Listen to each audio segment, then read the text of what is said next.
And I played around with this eating and weight and stuff for almost 6 months. And it stayed the same. So I went, okay, so we need to do something. It's not going to All right. Yeah.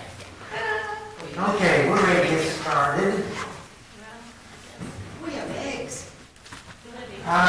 Tonight, we're in John chapter 5, verses 1 through 15.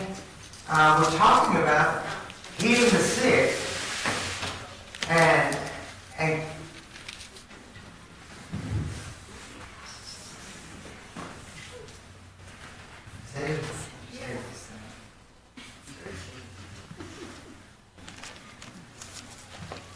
okay, there are, one of the things about, and we see this a lot, we believe, there's a lot of hurting people in the world.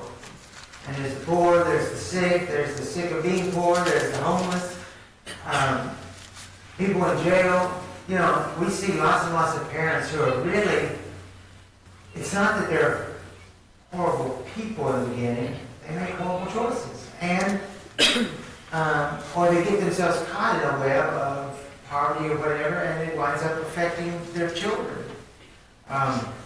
So there are people with these wounds, and they're grieving, and they're lonely, and they're depressed, and many times people that are having these issues, they think they're invisible, or they feel invisible. How many of us have walked by somebody that's begging and just kind of turned your head the other way? Most of us have at some point. I told you about Ben telling me all the time, don't go down the window for those clown guys, they're begging again. Wait, that's the Shriners. We used to have the Shriner clown guys that lived near us, and they would always be up at our exit in Atlanta, and Ben was like, don't even look at it yet. So what would I do? Roll him down, hey, how's it going, guys? He'd get so mad. But, we see that, and these people have a need. And so I want you to, tonight as we kind of look at this, I want you to think of your sphere of influence and how you can better notice people, who you can help, who you support. So like Ken and I were talking about the rift in the school system. There's going to be a lot of people over the next 2 weeks because they've been told you may be losing your job. They're going to be hurt. They're going to be depressed. They're going to be scared. And so, that's one of those places where you can look and say, be understanding and give them the ear to listen to them. And many times, all people want is an ear. They just want to talk to somebody. I had this week, and it didn't work out, but somebody wanted counseling, and I said, well, I don't do long-term counseling for non-members. Well, could you just listen to me for an hour or so? I just really need somebody to listen and give me some advice. And I said, well, I'll do that. If that doesn't work, I'm going to send you to a friend, There are many people that just want to be heard. So, throughout the year, people would gather in Jerusalem. They came by God's law, to attend 3 major feasts. Anybody know what the 3 feasts were? Passover.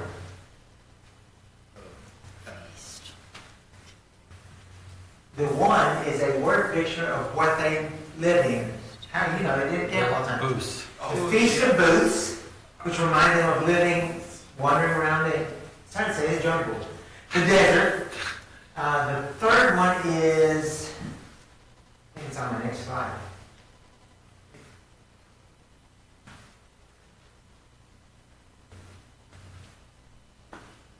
Feast of the Tabernacles. So anyway, John 5 says that 5:1 says, after there was a feast of the Jews and Jesus went up to Jerusalem. It doesn't tell us which feast it is. Because it is unnamed, commentators say, oh, it's this one or this one or this one. The only thing we know for sure, which if you're reasonable, limits it pretty strongly, and that is it was the spring of the year. Based on what is written, the spring of the year. So which feast comes in early spring? Passover. Passover. But it wasn't Passover because Jesus, they always said when he went for Passover. But in the middle of the Passover, the Sabbath is 14 days long for Passover, basically. We always think Sabbath is a one day. Sabbath is any holy day to be set apart for the Lord. And so in the middle of that is something called Purim, P-U-R-I-M. So it's assumed that that's what Jesus is there for. And so tonight we're going to find out why he's there for, therefore. Anyway, oh, hell, we go up there, sorry. So, this man has come down to the pool of Bethesda. It's right outside the sheep gate. And Chloe, tell us what happened in that pool. We talked about it a week ago or two in class. Why did all these people lay around the edge of the pool waiting? But what happened to make them think it was time to get healed? Do you remember? It would spit open water suddenly. Yeah, there's an underground spring there that would cause the water to bubble up. But in their day and time, because it was deep, they didn't know. They thought an angel would come down and hit it with his wing. And while the water was moving, first one in the water got healed. Clearly at some point, somebody got healed.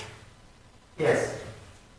It's my understanding that a mineral pool is really beneficial for Yes. all kinds of things in your body. And when you come out of it, you do feel different. You feel better. And there's many illnesses that have their origin here that if you think you're going to be get healed, think of all the people who go to these faith healers, religious faith healers, and they're sure they're healed. And then months later, their illnesses are all back again. They just think, well, I lost my faith. Well, the reality was their mind healed them for a short time, but then the pain catches back up. I get so excited every time I get a new drug for my rheumatoid arthritis. I think, oh, I feel so much better. And what happens with that? It's faith. Yeah, I feel great for a few weeks, and then all of a sudden, I'm back where I was before. And a lot of it is the expectation that the doctor said, this one's going to work for you. It's okay. They'll give you more. I don't want so much anymore. I feel like a 70s junkie at whatever fest. Anyway, so Jesus is here celebrating the Sabbath. I was too young in the 70s to get high, okay? Anyway. Well, I never did anyways. That's really bad. Not in the 80s either, or the 90s, or the 1000s. I've not been a perfect person, but that was one thing that never enticed me. I just got to say. But Jesus stops during the middle of his Sabbath to speak to this man. Now, clearly, because, okay, so sheep gate's here. Why is this sheep gate known as the sheep gate? That's where the sheep went through for Passover slaughtering. But anyway, so they're coming through this gate. This pool's right here. So Jesus had to take a little detour to walk by the pool, but he goes by, and the scene is going to be lots and lots of people in need. So some of the question tonight we're going to think about, and you're going to think about, is why this man? You've got hundreds probably of sick, and maybe even more because it is a holy time, and they're thinking, oh, there's a double healing now, because it's a big Sabbath. It's a 2-week Sabbath. So let's do our reading. Who would like to read for me? Who's in this? Okay, Julie, thank you. After these things there was a feast of the Jews, and Jesus went up to Jerusalem. Now in Jerusalem, by the sheep gate, there was a pool, which in Hebrew is called Bethesda, having 5 porticos. In these porticos lay a multitude of those who were sick, blind, limping, or paralyzed. Now a man was there who had been ill for 38 years. Jesus, upon seeing this man lying there, and knowing that he had already been in that condition for a long time, said to him, "Do you want to get well?" The sick man answered him, Okay, wait a minute, I'm sorry. You want to get well? No, I'm good, lady. That verse kills me that John wrote that. Anyway, go ahead, I'm sorry. The sick man answered him, "Sir, I have no man to put me into the pool when the water is stirred up. But while I am coming, another steps down before me." Jesus said to him, "Get up, pick up your pallet, and walk." Immediately the man became well and picked up his pallet and began to walk. Now it was a Sabbath on that day. So the Jews were saying to the man who was cured, "It is a Sabbath, and it is not permissible for you to carry your pallet." But he answered them, "He who made me well was the one who said to me, 'Pick up your pallet and walk.'" They asked him, "Who was the man who said to you, 'Pick it up and walk'?" But the man who was healed did not know who it was, for Jesus had slipped away while there was a crowd in that place. Afterward, Jesus found him in the temple and said to him, "Behold, you have become well. Do not sin anymore, so that nothing worse happens to you." The man went away and informed the Jews that it was Jesus who had made him well. Couple of side questions here as we look at these verses. One, is this the only time we see Jesus sneak away from the crowd? When else did he do it?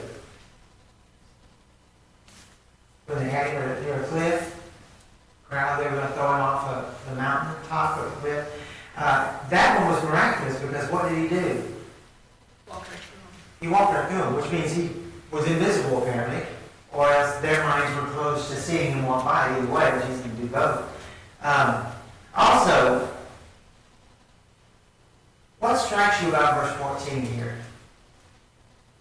There's an implication here. Is the implication that he sinned?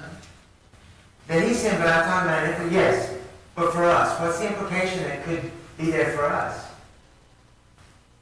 That there are worse things than physical problems.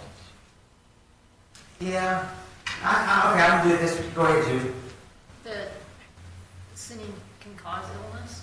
Yeah. There's a correlation between sin and illness.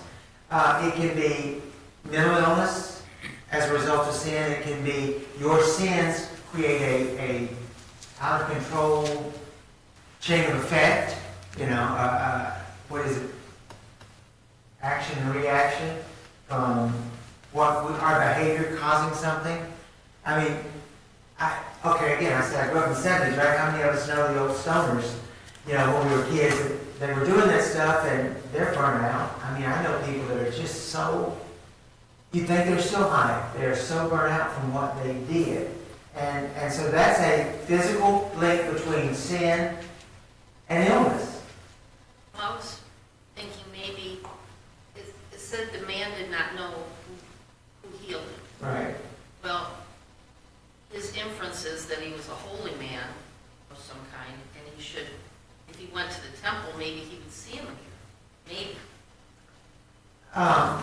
That is a possibility. There's also the idea that he could have, because he was healed, he was supposed to go and present himself. Now, this is not the same as leprosy. A leper always had to do that. If you were healed as a leper, you must go, and you were still put in quarantine for 2 weeks, then they checked you again, and then they would declare whether or not you were healed. But there was also a thing that if you were healed, there was something you were supposed to do. It was not just see the priest. What were you supposed to do? An offering. So, Make an offering, even if it was a turtle dove or a sparrow even. It could be as small as a sparrow, which a sparrow could be purchased for, what did it say, 1 penny? 1 or 2 2 pennies, cents. something like that? Yeah, and so the smallest amount of money could purchase a sacrifice. And we assume he made his living how? baking. Begging. So if he had any coins in his pocket, he would have felt required. So here he comes, so here's his sin, right? He comes walking into the temple with his bedroll under his arm saying, "I'm healed." And they're saying, "You're a sinner. You're breaking the Sabbath, the holy day." All right, so, Jeff, no, one last thought from an old 70s burnout. I didn't name you. You're looking right. So anyway, just reading that verse, to me, Jesus showed himself to that man to let him know who he was. And maybe the man has heard of him before, of Jesus' healing powers, and so on and so forth. So that it was reinforced where he said, don't go out sinning. Yeah, he says he doesn't know who the man is. Jesus does not say who he is, and Jesus disappears from the crowd. But afterwards, he said, man departed and told the Jews that it was Jesus who made him well, verse 15. Because Jesus finds him and tells him. Well, that's what I meant. Okay. He shows himself to the man and says, well, you're healed, right? Correct. And, He goes back to the man, lets him know who he is. and then tells him, don't go out and sin anymore. Don't sin, because it could be made worse. Okay. Worse than your paralysis. And would a knowledge of right and wrong, and then you purposely go out and do what you know to be wrong, is that worse? Well, there's no difference in punishments, but it is worse. It's worse for us spiritually, emotionally. Go ahead. My brother, my oldest brother, went to go visit my younger brother who had leukemia. And what he went there to do was to tell him he needed to quit sinning, and that's why he was ill. Hmm. Well, he wasn't doing anything that would cause him to have leukemia. Right. But he believed that, from the scriptures, that he was a Messianic Jew, Mhm. Messianic, whatever, and because he thinks our family was Jewish a couple of generations ago. And so for that reason, he thought he should continue in that way of traditions. And so he went to go visit him and tell him, you have to quit sinning or you'll never get well. Well, of course he died. He never got well anyway, but it wasn't because he was sinning, it's because he had leukemia. There was a book written 15, 20 years ago now, and I read it at the time. I don't remember the author, but it was a well-known Bible professor that decided to draw a correlation in his book between mental illness and sin. Sin can cause mental illness. And when I say that, I'm loosely defining that as depression, anxiety, suicidal ideations, all those things. But he drew onto it that things like Down syndrome is sin, and that severe mental illness. I didn't sin to get all this depression that I deal with and anxiety. It was what happened to me other places, other times, but not by choice. Other people have bona fide mental illnesses, have nothing to do with anything they did or anybody else around them did. It's kind of like the children that are born, Declan's missing a gene, a gene. He didn't do anything to get that, but it's going to always affect his life, for his whole life. So, I thought the book was just stupid. But a number of churches in the Mid-South got very into it, a number of churches of Christ. And I know some of the people that are very faithful, very strong, and they started buying into that, and it's like, no. So personally, I believe that the correlated sin to severe physical illnesses, such as lameness, such as the physical disabilities, mental disabilities, vision, hearing, all those things, like being demon possessed, I believe those went away at the cross. Now, having said that, we can still self-inflict illnesses due to behaviors, due to sin. But I'm saying the fact that other sin, whatever your early sins, I don't believe have the power today because I think that's demonic. That's just me. You can believe what you want because the Bible doesn't say clearly one way or the other. But we do see that many of the demonically influenced diseases and indwellings, whatever you want to call them, went away after the end of the 1st century. Historically, there's no more evidence after, actually about mid-2nd century, about 150 or so, they started going away. One of the things that we see here is that Jesus says, go and sin no more. And that may just be because he's being saved from this physical thing and by Christ, but he may never see Christ again, and he may never get an opportunity to be saved from anything else that happens in his life again. Okay, so the question up there is, why did Jesus go to Bethesda? Well, to the pool of Bethesda, not the town of.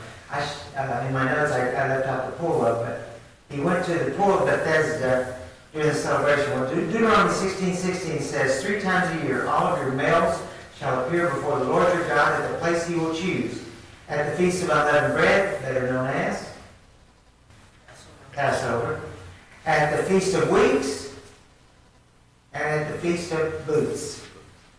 So the weeks are the harvest feast, basically, the Feast of Booths. So anyway, Purim is in the middle of the Passover season, during that 2-week Passover Shabbat. And it's a remembrance. Now again, Booths is about in the wilderness. Purim is about when Esther did her thing. And it's to remind them how one person can stand up and save a whole people. It's in response to Haman's plot, obviously, Mordecai and Esther. They called on all the Jews to fast and pray. So Purim is a time of fasting and prayer. So it just reminds us of God's hidden providence. Even when we don't see it, God is working in the backgrounds. And most of us, if you will examine your life 20 years ago, 30 years ago, you will see a correlation in God working in your life back then that you didn't see, that you didn't realize, that you didn't know. So, we mentioned a little earlier, how long had he been lame? 30 years. That's a long time, isn't it? Yes. A long time to be laying there. So he's had this long, desperate existence of physical helplessness, unfulfilled hopes and desires. He's lying among crowds of sick, blind, and paralyzed people right there by the temple, and he can't get better. And so, you think about his daily struggle. He's there. He's having to beg, I'm sure, if he's 38 years old, he's probably having to beg for his daily food. Maybe his family supports him, maybe not. Probably not in those days. And but he said, why did he say he could never be healed while he lay there?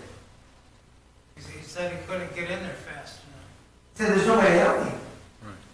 You know? So the thought is that the people there that had family there that would grab him up and get him in the water, he had nobody. So you think about that. He lays there in that pool bubbled every so often. Again, science says because there was an underground spring in that pool. Regardless, they would see the water bubble. He would see everybody else jumping up or being lifted up and carried, running through the water. And he can't get there while the water's moving. And so his whole life is just repeated failures. He says, I have no man.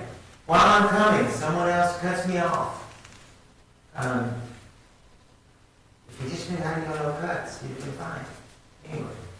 So why does Jesus choose just to stop and help this man? Oh, Because everyone knew that he was paralyzed, and Satan was tricking everyone. I mean, that's a great observation.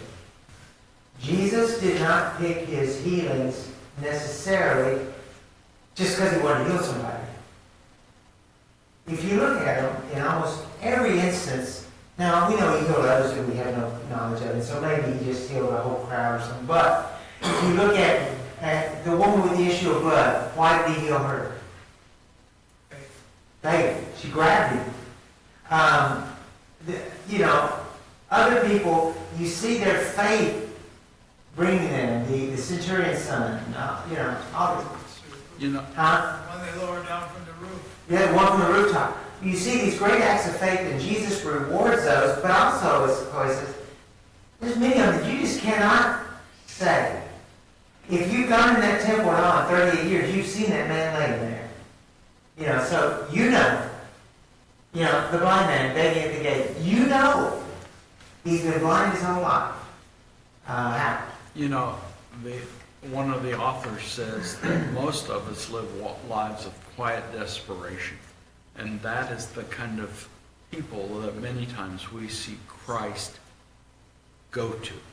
And I think that in this particular instance, that's specifically the kind of person that he's offering this to. So today I wanted to get my lunch. I wanted to get some grilled chicken wings from Cubs. If you hadn't had them, they're great. But spicy. But the girl was getting them out for me, and she seemed very rushed and frantic. And I said, you doing okay? She goes, well, I don't know. I said, you think I can do to help you? She goes, make these state inspectors go away. They're going through the fridge, they're looking at all our nuts, Our camp has that every year. I used to have to help with that. It's a real pain. She goes, if you need it, you could pray for me. And I said, oh, I do need it. And as soon as we're done here, I will stand over here and pray. So I made a point of staying quietly. I wasn't saying that, but I stood right there, bowed my head, and I prayed. We see opportunities to serve when we look for opportunities to serve. I could see on her face it was a bad day. And I saw the gentleman in front of me, what's happened to him? And he said, he himself looked homeless from his clothing and his lack of bathing. But, he's like, I want that chicken breast. That was too small. You're trying to cheat me. Give me this one over here. And so that also, in me, I said, she needs a nice word. She needs a kind word for dealing with this man. So keep your eyes open. Just a word can change somebody's day. A heartfelt reach out to them can change their life. You can be Jesus in that situation. You can change their life. Okay. So the spiritual purpose behind this is that affirmation of who Jesus was. He would do these things to affirm. And there was also the providential timing of it. He is making a point by healing this man, telling him to pick up his bed and walk. What? Think about the day it is. Think about the rules of the day. What point is he making? And he actually makes a statement about it in a different place. What's he saying when he tells him, get up and walk? Take your bed and walk. One, does Jesus know he needs to go in and do sacrifice? Does Jesus know when he walks in the temple somebody's going to complain? So Jesus is making a statement which he repeats, I am the Lord of the Sabbath. Right. I'm beyond these rules. These rules. And it's not just that he's beyond them. Jesus knows that they have invented a system of rules designed to keep the man down. Yes. It's all these different things that they would come up with. And many of them were designed to make them look good for job security. Have we ever known bosses like that they would do all these things to make themselves look good? And we pay the price for it? So that's part of what he's doing is saying, the way you're interpreting these rules don't count. And he's going to go ahead later on. Remember what does he say about an ox?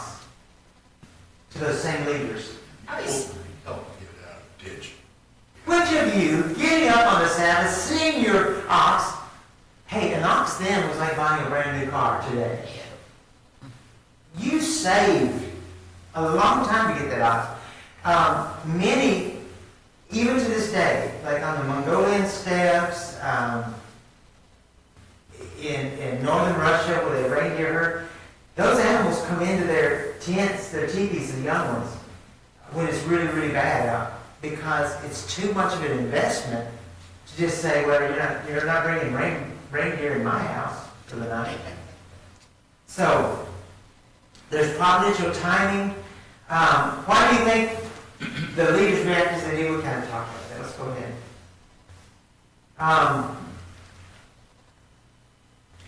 Part of that question, though, part of it, escalating claims, I wrote down. The man's report that Jesus instructed him fueled their anger because he challenges their rabbinic authority. He knows better. But Jesus' response to them in John 5:17 is, my Father's been working until now, and I have been working. So Jesus is equating himself with God. He's like, now wait a minute. I have the authority here. I can do this.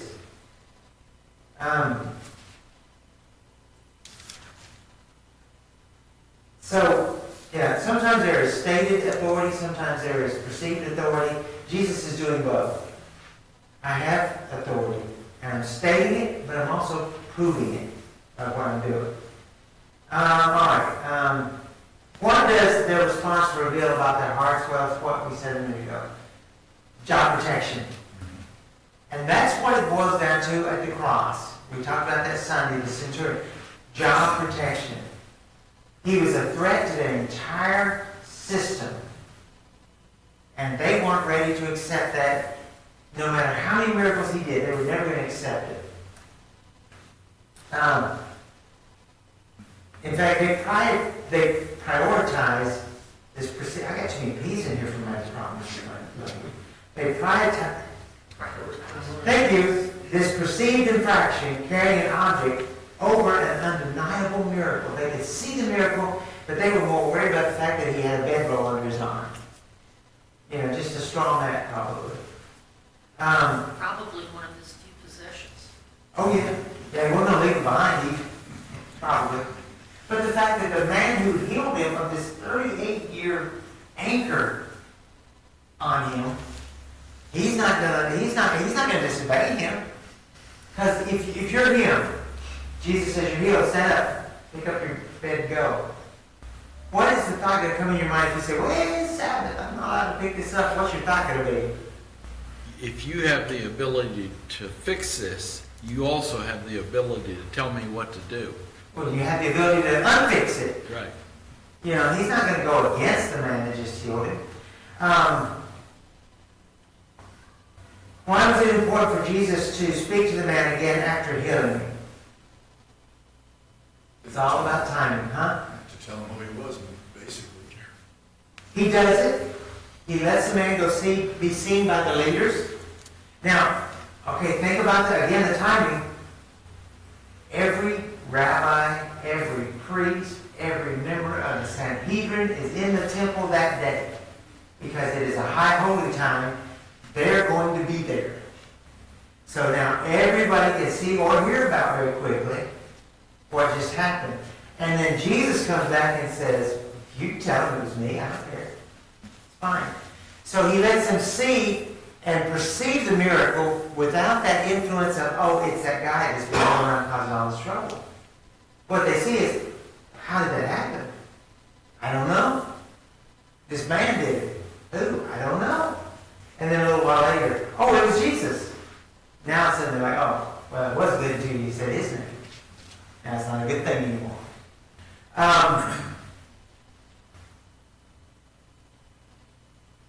Two things would have gone through the minds of all those other people around the pool. What do you think? What do you think they would be? Some of the people are going to do what? Be jealous. Huh? Jealous. Jealous, oh yeah. How come he gets it? There's 99 others of us laying here. What's the other one is? They're also going to be confused.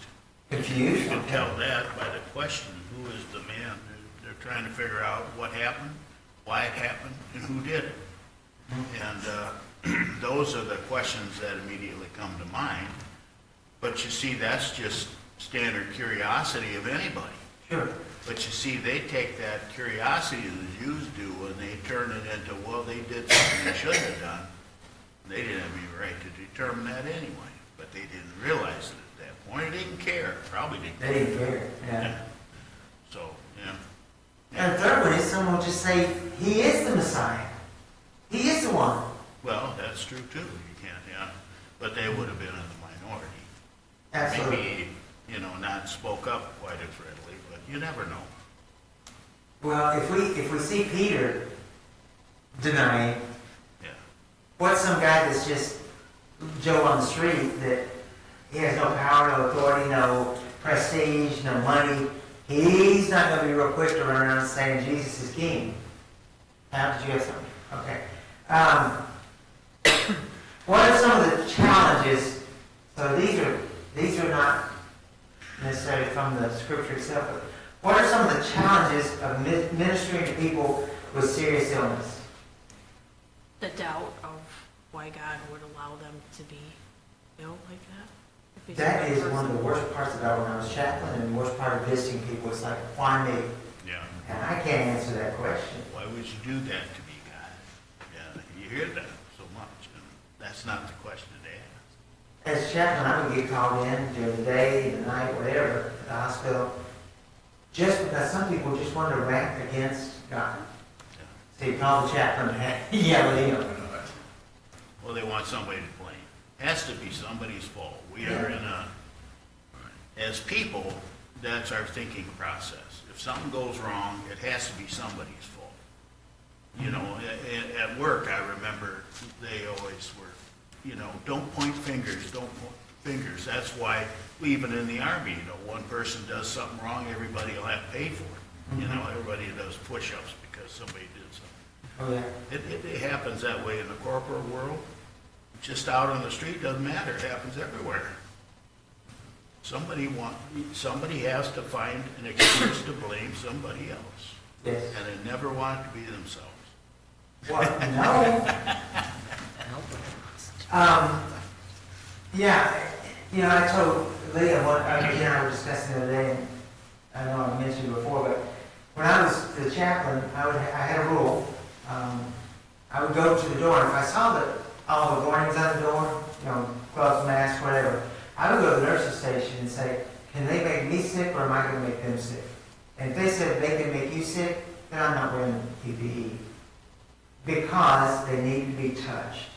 And they didn't need me coming in a tie-back suit and a mask over and a shield over my eyes and gloves. You can't touch somebody through all that. So I would always just say, God, you know, protect me if I want to get it. Now, if they said I could make them worse, I would put on whatever PPE I needed to, just for their safety. But I would usually stay back across the room and first pull off my mask and the shield to talk to them first. And then when they said, you know, yes, I could pray over them, I put the mask on and then I'd go lay hands on them. But it was, when you are serving the ill, don't think of yourself first. When you're helping the homeless, don't, you know, I have a smell thing, I hate it.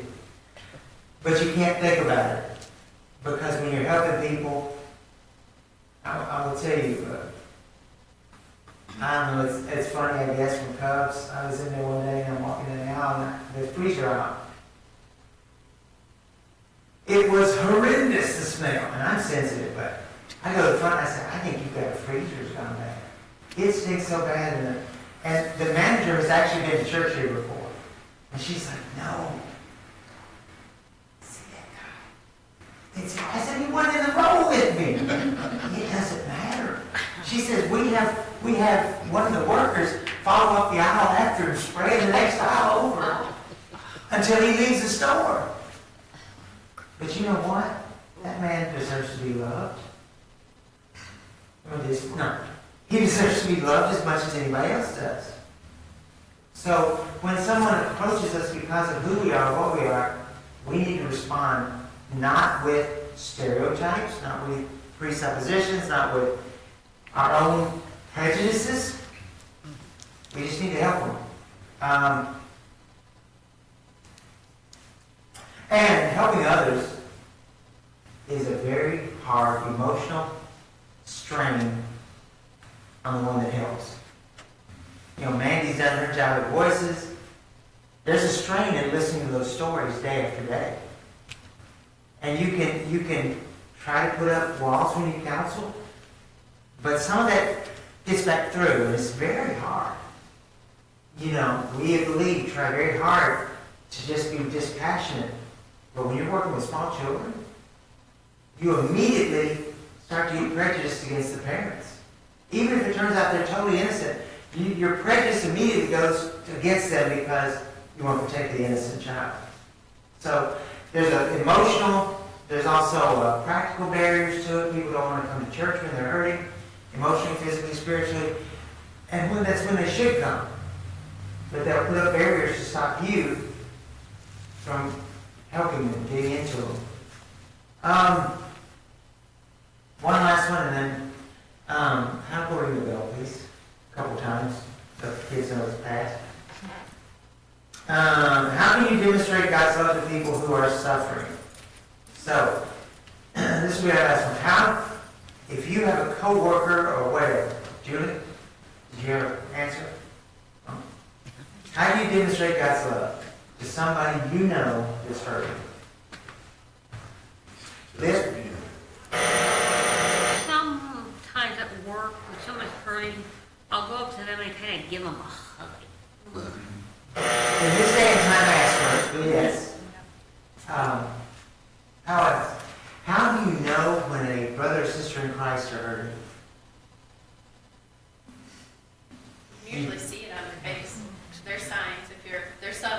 You're looking. That's the point. If you know them well enough and you're looking. You know, there are people here that can hide it from you because we just don't have that strong relationship. There's others, Judy Ross, that can't hide anything from me, and I can't hide it from them either because, you know, there are people that know you well enough that see it. And that's most of us for each other. Most of us know each other, especially like in this group, and, you know. But we need to look out for those people that are not here all the time. And watch them.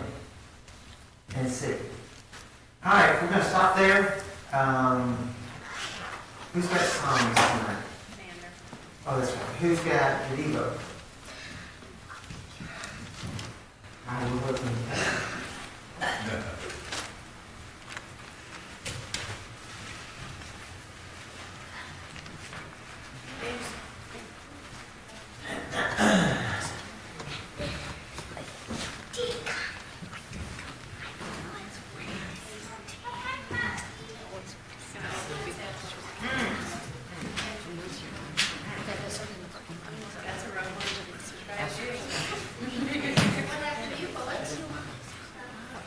I was filled out. What did you? I was called. I'm not sure. What?